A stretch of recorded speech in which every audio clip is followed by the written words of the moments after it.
Exposition, an LMC Experience original podcast. Hi, welcome to the Exposition podcast. I'm your host, Micah. I really like the film Pinocchio, and also I really like the film Alice in Wonderland Sims. And I'm here with my co-host, T. Hello. And we have a special guest today. He's part of the Experience staff today, and his name's Noah. What's up? Hi, guys. It's a real honor to have me here on the show. Yeah, it's we're happy to have you here too as well. So you're a cartoonist, right? Yes, I am. And you're also an author. It's great. Yeah. Would you like to plug your book? I'm sorry? Would you like to plug your book real quick? Actually, let's do it at the end. Don't worry about it. Give it a shout out. Oh, okay. You give a shout out to your book at the end. Let's wait right. for a little bit. So where'd you go to high school? Where'd you start your your experience of getting into a community college here? I was actually homeschooled throughout high school. I've been homeschooled since the 3rd grade. Homeschooled by my mom with my brothers. It was nice. I got to have my best friend, my brother, with me. And while I was there, my mom really encouraged me to explore different subjects, not just stick to one thing. So I explored a bunch of different things until I really found out how I can use these to apply to my own goal, which was to be a writer. Mm-hmm. So I went to LMC, and I loved writing. And even though I wanted to be a creative writer, my mom kept telling me, you're not going to make that much money if that's your goal. So I thought, okay, I'll try something else writing. So I thought the journalism team would be kind of nice. I love writing for the paper, and I hope maybe to do that again in the future, writing books on the side. What inspires you to write books? The things I loved watching and reading growing up really did. I would always try to. Growing up, Walt Disney was my biggest hero. I loved watching his films and cartoons, and I always wanted to create characters. I loved how his characters were able to inspire people even after so many decades. I wanted to create characters as well. Charles Schulz was also the creator of Peanuts. He was also a big inspiration. My favorite authors, Lewis Carroll and A.G. Milne, they were also big ones. I owe them a lot of credit. Also have to talk about, and of course, Steven Hillenburg, the creator of SpongeBob. SpongeBob is, I think, what defined my sense of humor in writing. When you read the book and you see the type of humor and the way the characters and the cartoons are played out, I owe that all really to Steven Hillenburg. May he rest in peace. So, did that give you some interest in science and biology, especially because I remember when I was a kid, watching SpongeBob was one of the things that got me interested in zoology. I mean, I'm not a zoologist now, but it just got me interested in learning. I did want to learn watching SpongeBob. I don't say SpongeBob is really the part of me that made me want to learn intellectually, but made me want to learn more how to tell a joke funny, or how to write a compelling story, or how to make a character likable. I looked at the face expressions. They always had these hilarious faces. I can't think of a cartoon with funnier face expressions. I always wanted to know, how can I draw that? It was just crazy. But yeah, it gave SpongeBob really just taught me a lot about the world of animation. That's what I would have to say I learned from it. No, I think that's... first off, I agree, because SpongeBob, I think for most people our age, was something they watched a lot as a kid. But yeah. Still my favorite TV show. Yeah, exactly. It's held up through the test of time, and I think it's something that... the SpongeBob movie is something I still watch to this day. I unironically love that movie, because it's funny, and it's compelling the whole way through. And it's a great inspiration to have. I can't think of another really... It's a rare animated film where it makes you emotional and just makes you laugh at the exact same time. It's just crazy. My brother and I would always, feel so emotional when the scene when they're drying out in the lamp. And then as soon as that was done, we just keep laughing at all the hilarious stuff. I was just shocked at how funny it is, even to this day. Yeah, no, you literally watch SpongeBob die, and then he's just 5 minutes later, it's just back to... Yeah, you're cheering, really. Yeah, exactly. So a lot of people especially on the LMC Experience, newspaper have called you the Roger Ebert of the team.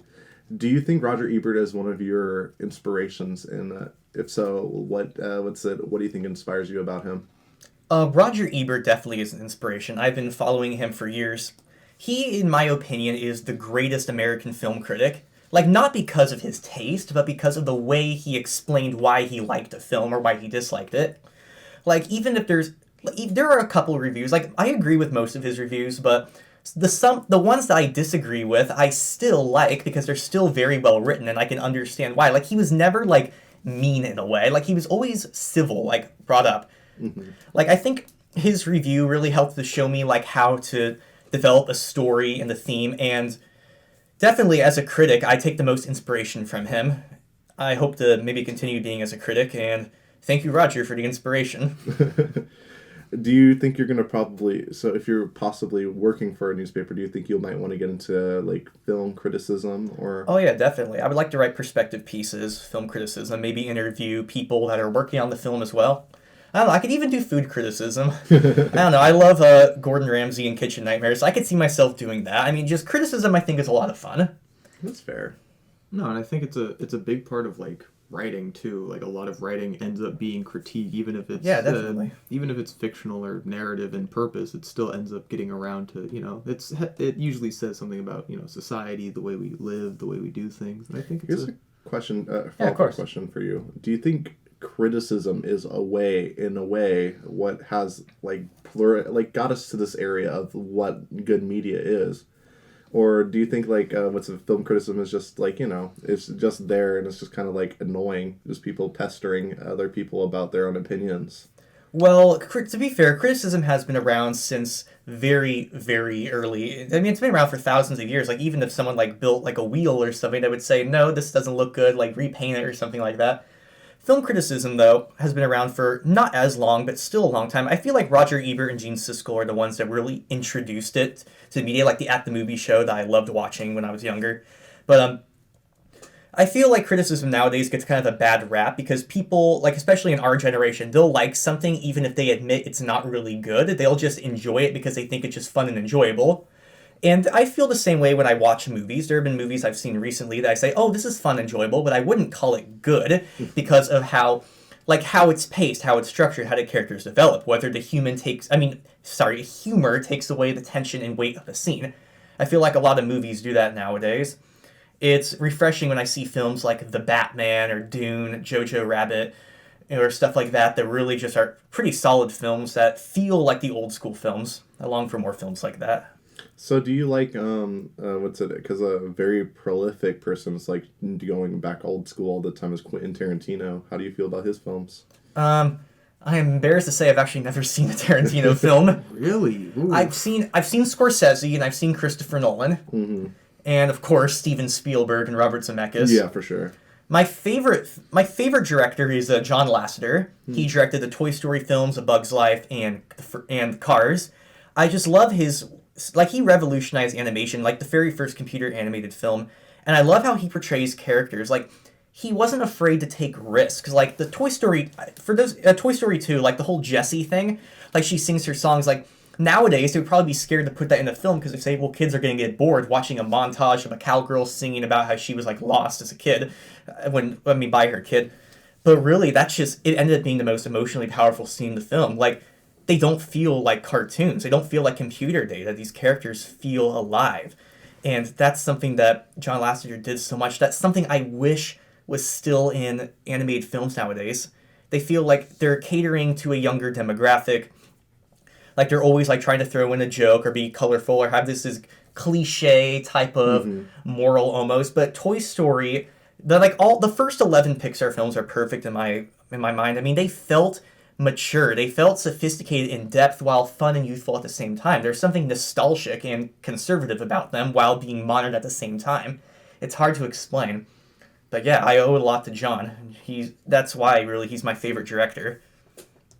I think an interesting part of what you said is the conservative aspect of it, because especially in relation to films like The Batman, I feel like it goes into a similar direction while, like you said, making it a more modernized experience. It's taking a lot of cliches and tropes from, more noir era films, right. And yet it inverses it and applies it, to something like Batman, which came around in that era of film and that era of comics and writing in general, but it still makes it into a modern and, digestible piece for people like us who are used to things being, yeah, definitely much more hyperactive, like Marvel movies. Yeah, the Matt Reeves The Batman, it's a love letter to old 1970s films. It feels like it doesn't feel like in my opinion, the best superhero movies are the ones that don't feel like superhero movies.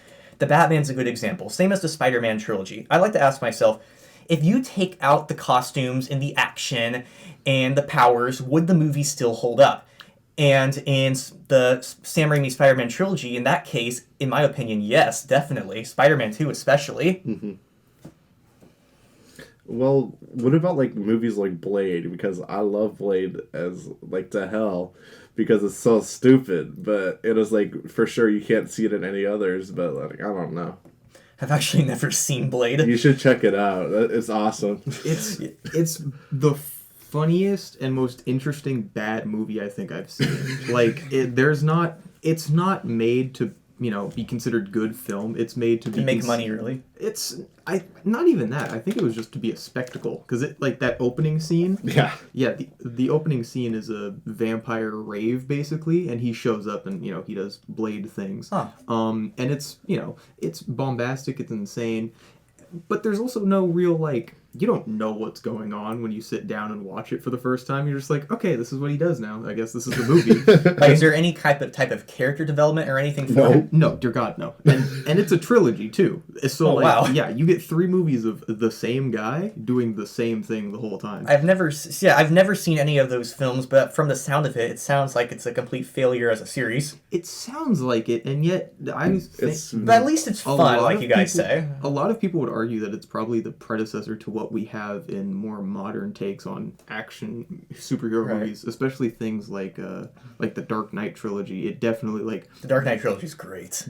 But it directly draws from those Blade movies. Like, a lot of the costume design, the action scenes, the way the movies flow, they're very similar despite how different they are in subject matter and narrative. Yeah. I actually have a question, because we're getting off of this. You saying Blade is a failure based on our description of it, at least. Right. Well, I've never seen it, so I have no bias. How do you feel about so bad it's good movies, like The Room, or even Troll 2, or like, you know, movies that are just like, you know, everybody's collectively agreed that it's terrible, but I love it because it's terrible. Do you think that there is a real that is still art, or if that is like what's it still? I actually have the perfect film in mind. Like you're saying, like a movie that's so bad that it's enjoyable, but also can be classified as art in a way. Yeah. Okay, this is gonna be hilarious. The first movie that popped into my head was The Cat in the Hat with Mike Myers. Oh, bruh. Oh, that's a... Okay, because, well, hear me out.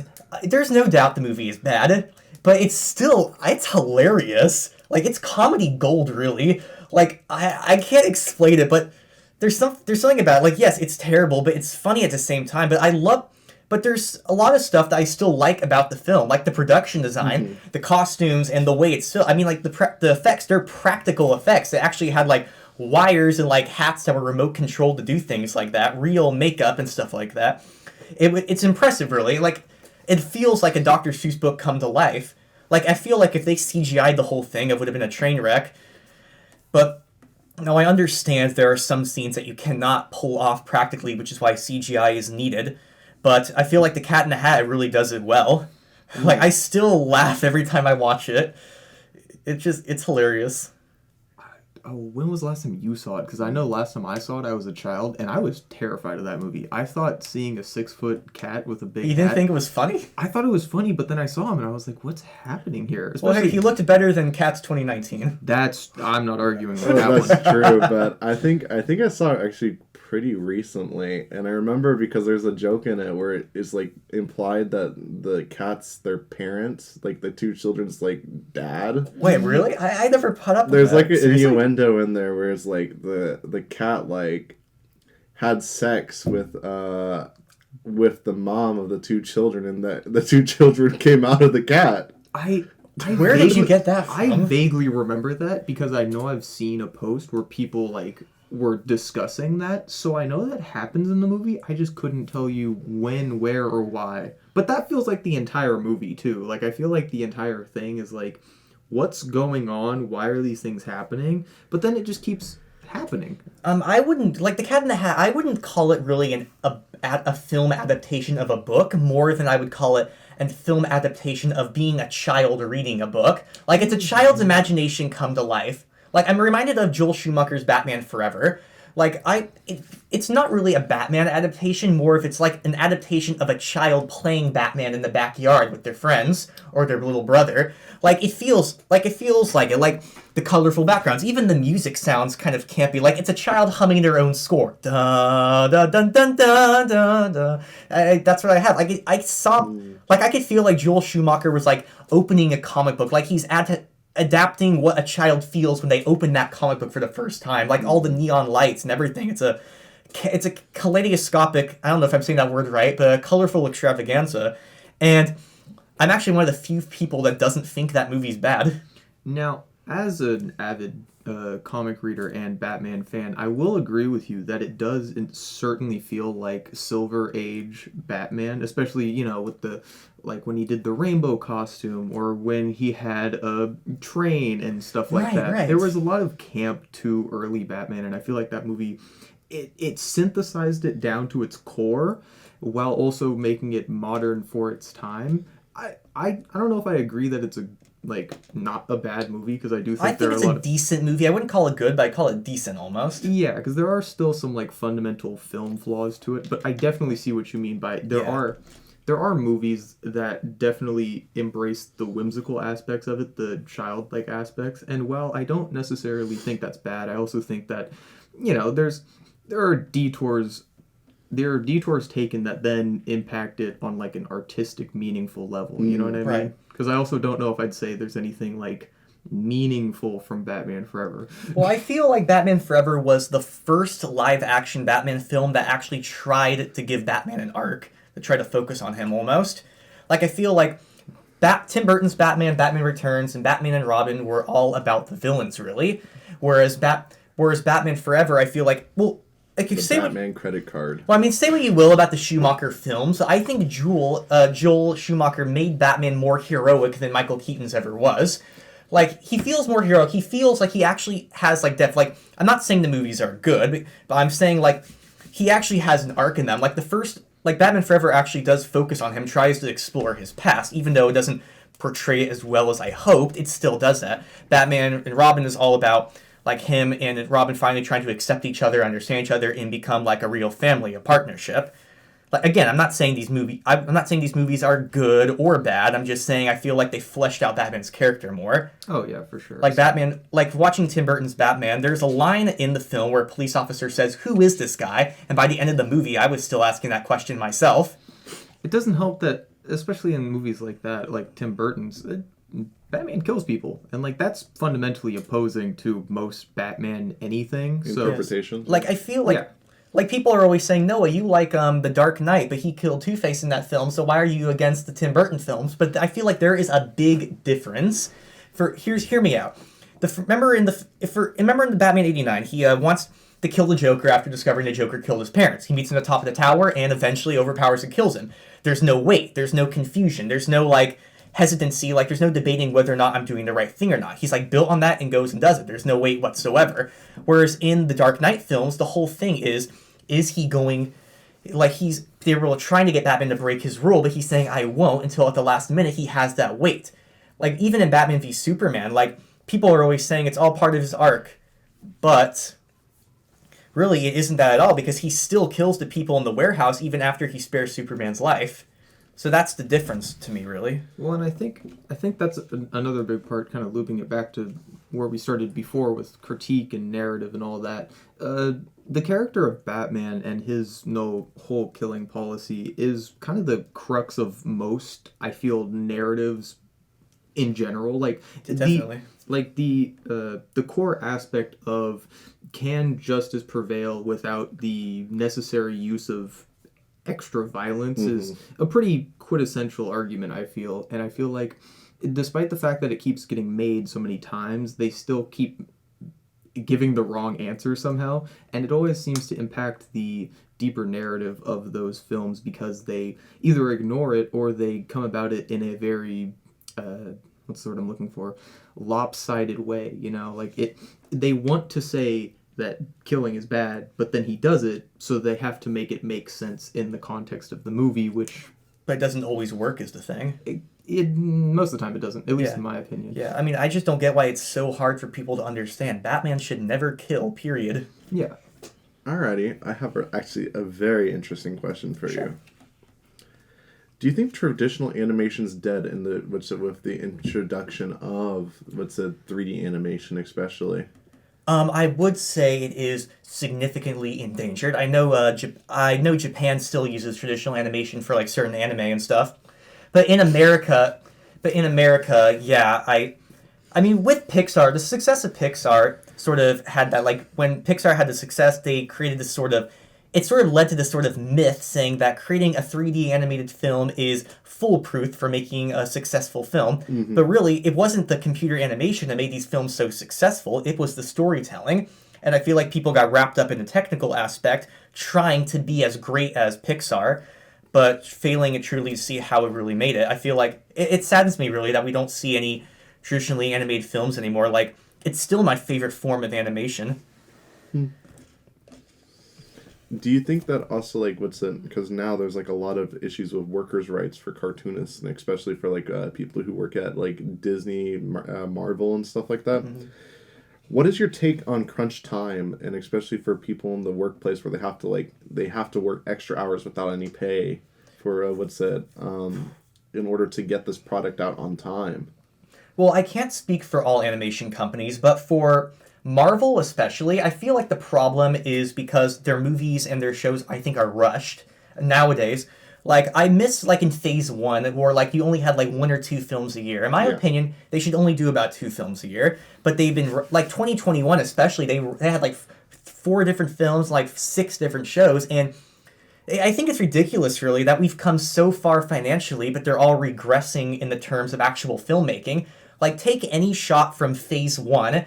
Like, the Phase 1... it's like the Phase 1 films may be older, but they all have stronger visual styles. They all feel more real. They balance practical effects and CGI super well, especially the first Iron Man. But nowadays, everything feels like you're isolated in front of a green screen. Nothing feels tangible. I mean, I don't mean any disrespect to the people who are working on these films, but I find a lot of the Marvel films since Avengers Endgame and so on, I find most of them to look very ugly. There are some stunning shots, but I mean, I look at Avengers Endgame and I look at all these other films and I ask myself, is this I ask other people, like, does this look good to you? Does this look like visually like engaging? Because to me it doesn't really. I prefer the Phase 1 films. I mean, it feels like they have a sort of dull grain over it, even though they're colorful. It's like a pale color almost. It's hard to explain. It's the same complaint that people had when DC started making shows, like Titans, for example. That was the main complaint the show immediately got upon like first trailer airing, was that it was completely blue. Like, the entire show was blue for no reason. Right. Like Ozark? Like, even though Joss Whedon's Justice League, it had that blue thing to it that which just looked awful. Yeah, and like sometimes it's a directorial choice, but I definitely see what you mean, because they are rushed. Like, there's no way they're not. You know what I mean? Especially given, like you said, 4 movies. Like, I think it was like 5, 6 shows. There's no way you have a completely, scheduled and no overtime crunch whatsoever type of business model. Like, that's just impossible. Marvel doesn't have the time to pull off insane practical effects anymore because they feel like they have to do this or else people are going to get impatient. And that's the thing, is everyone, I feel like collectively, at least on the internet, like people who consume the media, they keep saying to delay stuff. Like, no one really seems interested in them putting out more rushed movies. People would much rather just wait a couple more months for the movie to look better. I think that's also particular, at least with me as a film goer. When I go to the movies, I don't really want to watch like something that's like, when I see like a Marvel movie, I usually just pass on it. I usually just go watch the art film that was like released, like that makes barely any money, because I know it's more well crafted. Yeah, like, I'm much more looking forward to like that new Wes Anderson movie than... Oh, that looks amazing. Exactly. Asteroid City. Yeah. Now that is what I call cinematography. Yeah, exactly. Like, it's a movie in the desert, and yet it's one of the most visually appealing I think I've seen in a trailer, at least since the Batman got a trailer. Yeah, Mr. Anderson always had a great visual style. Man, I love Grand Budapest Hotel. It's one of my favorites. That looked beautiful. The production design, the costumes, it's all great. Yeah, so like I don't know. I see, at least because I feel like also that like films nowadays are based on just made for like market value and like getting a getting to get a paycheck. I'm worried for the film industry. Do you feel the same way? Yes, I do. Last semester I wrote an article for the paper called "The Current State of Cinema Needs Fixing," and I referenced director Martin Scorsese. In my opinion, one of the greatest directors of all time. But he wrote that Marvel films aren't cinema. Agreed. And stuff like that, and I mostly agree with him. I mean, there are, I think, a few exceptions in the MCU, but overall, I understand what he's saying. Like you were saying, like they're mostly just made to make money now. They're rushed so that way people can just have a fun time instead of having something tangible. Something like that. I get what Martin Scorsese and Tarantino, Villeneuve, and what's his name, Francis Ford Coppola. I understand why they all say that. Is Francis Ford Coppola still alive? Yeah, he is. Really? Yeah, another great filmmaker. I guess from my perspective, comic shill brain over here. I guess my perspective is that the movies are not made by the people who make these characters, very obviously so. Yes. They're not made by the people who are writing them. They're not made by the people who are, dedicated to their continued existence in their proper formatting, which is usually comics. They're made by people who are, executives most of the time. They're the people who okay it. They're the people who tell them when it gets released and stuff like that. And I do like some of the directors, like James Gunn, for example. I love James Gunn. Yeah, he's a great director, and his Marvel movies are really good because of that. Because he takes those, most likely cash grabs, and he's like, no, I'm going to make a movie out of this. And I feel like the issue that Marvel seems to run into time and time again is that they get people on these teams who aren't creative. They get people on the teams who are professionals. They know how to do their job. Mm-hmm. They do their job, but then they don't really give them the freedom to do whatever they want is the thing. Yeah. They're like focus tested to purposely fit a demographic. Yeah, and like even if you could maybe say that about James Gunn to a degree, like he does have a very particular style and he does do that style in most of his movies, but his style is unique. His style is creative, and I feel like a lot of people, especially in Marvel, they don't really have that tick to them. It amazes and impresses me how James Gunn is able to make a film that's so colorful and fun and lighthearted, but also deep and emotional at the same time. That's why I'm excited for his new Superman film. I really hope he does Superman good, because I think he will. I mean, I've seen all his tweets and stuff, like how much he cares about this character. I guess my biggest James Gunn's tweets. I guess my biggest thing about it, again, comic shill, is that most people in Hollywood, but honestly in the wider public in general, they don't understand Superman as a character. Like, he's a very hard character to pin down when you're trying to actually find out like what makes him tick, what is the cool part of Superman.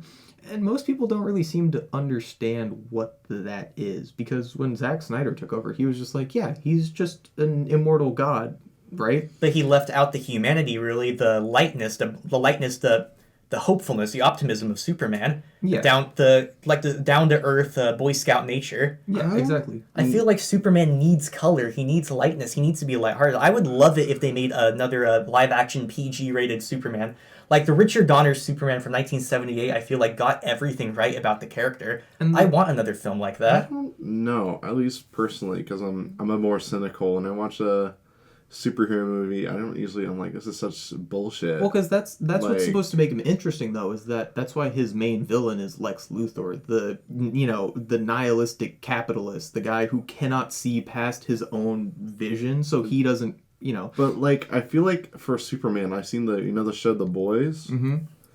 I feel like that's a more accurate depiction of what Superman would be. But that's the point, is that Superman isn't supposed to be realistic. He's supposed to be idealistic. He's supposed to be like a role model, basically. Yeah, he's supposed to be unbearable almost in his goodness. He's supposed to be so good that it makes other people around him go, how do you do that? And like a god. No, one thing I think is often misunderstood about Superman is everyone's saying like, oh, I don't like Superman because he's completely invincible, he's too perfect, but really, he still has struggles. I mean, he knows the world can be a tough place, a very nihil place, but that doesn't stop him from still trying to help people. Even if a bad guy was about to die, he would still save him. That's the joy of magic. That's the power of Superman, really. Yeah. He cares about everyone. I don't like. Also, I think a better rendition of Superman is in a Watchmen, Doctor Manhattan. Someone who's just like, But Dr. Manhattan is devoid of humanity. That's the point of his character, is that he's so aware of his godhood that he can't even come back down to the But level he's- of But that's humanity. the opposite of More- Superman. Like Superman isn't about being cool or Superman- being a god. He's about being a loving man. Yeah, he was But- raised by a couple of farmers in Kansas. He's the most down-to-earth, downtrodden person on the planet. but He- Doctor Manhattan's an actual person, unlike Superman, who's an alien. But that's what makes it interesting. That's It's like why Tarzan being raised by apes. Yeah, exactly. It's the outsider brought into the collective, and then what that outsider does in the collective with the ability to, serve the greater good. Those of you listening, I highly recommend watching the 1978 Superman film. You will not be disappointed. It's beautiful. Or read All-Star Superman. Or Superman the Animated Series. That too. Just read Watchmen, Des. I'll say. We were ignoring you. Just kidding. Just read the Watchmen. That's way better. Don't listen to them. Superman's better. Okay. Here's another. How do you feel about the proliferation of adult cartoons in our day and age? So we have shows like Rick and Morty, Simpsons. You said adult cartoons? Yeah, because there's just some I feel like there's some fetishization about childhood nowadays. I think. Oh. Yeah, no, you go for it. There's no doubt that Rick and Morty and The Simpsons are very well-made shows.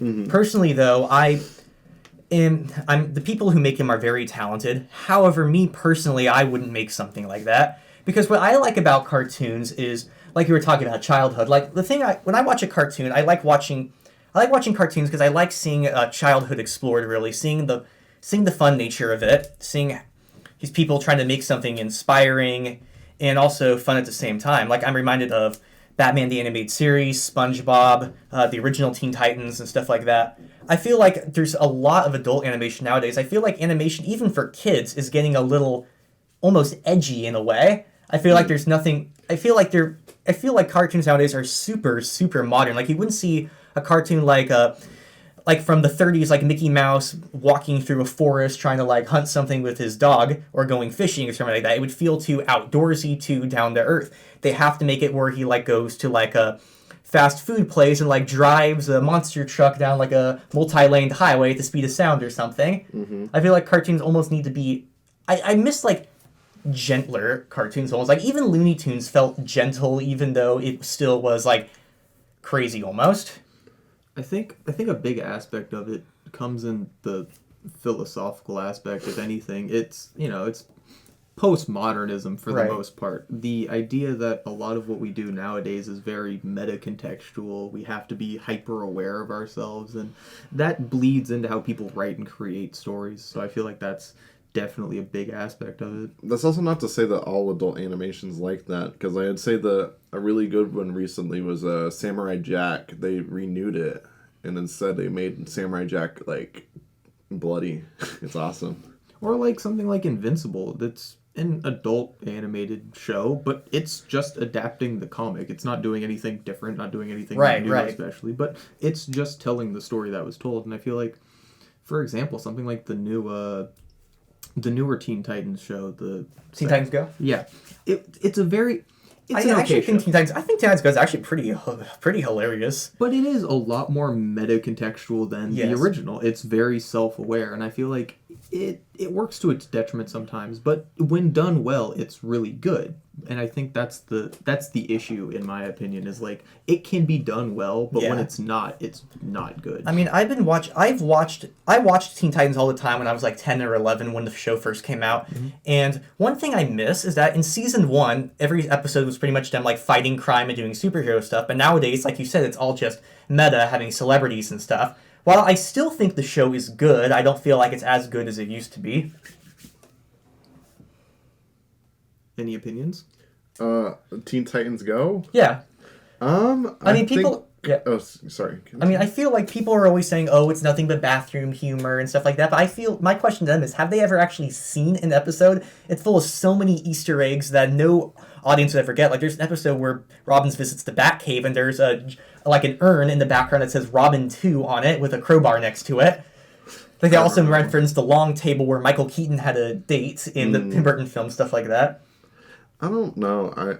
I mean, if I'm gonna be honest about like these CNN, I would not. I don't Cartoon like. Network. I mean, I don't like that the Teen Titans Go characters aren't role models really as other superheroes used to be in the past. But I still think it's funny, even though it can set bad examples for children. I don't know. I feel like the only thing that I don't really see any issue with is like just pure 7-year-old like schizophrenic energy. But I think it's very poorly animated. That's really what draws me away from it. I mean, like, it can be clunky at times, I will say, and like there's It looks like Fairly Odd Parents. It's Right. garbage. well, I mean, I guess if you don't like the style, then you just don't like the style. Yeah, I'm not a though. fan of Butch Hartman's style, whether it comes to humor, writing, music, or animation. And yeah, no, that's another big. I part, watched like, Fairly Odd Parents all the time when I was a kid, and it still has a place in my heart, but now looking back at it, I wouldn't call it good. And I think, yeah, Just my opinion, though. yeah, and that's another big part of it is, the film, art, literature. It's all subjective at the end of the day. Like, making concrete analysis is always going to have its issues, its flaws, and the most you can really do is just hope you're as, I don't know, objective in your subjection. Really, my biggest complaint with not just with animation in general is I feel like I wish they had more positive role models in cartoons. Like, SpongeBob stands out to me. Okay, because like he's like this. He's like the anti-Bart Simpson, people have said, because he's still always happy, he's always loving, he works hard at his job and looks at the best in others and always trying to do a best job and help people. I wish more cartoon characters were like that. That's really what I tried to explore in my book. I wanted to make the characters as likable and friendly as possible while still having the wacky hijinks of classic cartoons. Like, I'd like to think of Benny as like a fun thing for people of all ages. What would you like to give it a shout out as we wind down here? Yes, The Adventures of Benny Billingbean. It's available on Amazon, and I really love this book, and I hope you guys check it out and enjoy it just as much as I had writing it. Alrighty, so I have a few announcements before we obviously go and wrap up. Obviously, first off, I want to say buy Noah's book. If you don't, I'm going to come to your house. Okay. Not legally binding, obviously. You can't sue me for that, okay? It's over a podcast. It's a come on. I'm just a poor college student. I wanted to say that there's a talent show going on this week. You should totally check it out when that happens. It should be in the Student Union, and you should go to Pride Alliance, which is also coming on Wednesday. Shout out to Chimera, our first guest here. Ooh, ooh. They're the best. Shout out to my homie T. Whoa. They're also the homie. Noah, you did an awesome job. Thank you very much, guys. This was a lot of fun. Thank you for coming Thank in. you for I think our conversation, especially about the industry, was very interesting. Mm-hmm. Yes. Anyways, I'll see you next Thursday. All right. Bye, y'all. Bye, guys. Have a nice day.